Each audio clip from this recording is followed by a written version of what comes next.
உலகம் எனக்கென்றும் விளங்காதது, உறவே எனக்கென்று விளங்கானது.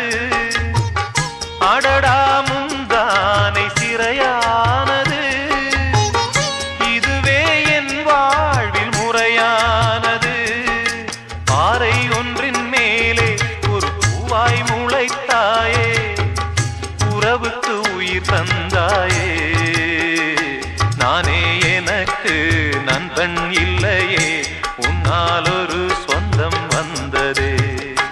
என்னைத்தானே தஞ்சம் என்று நம்பி வந்தாய்.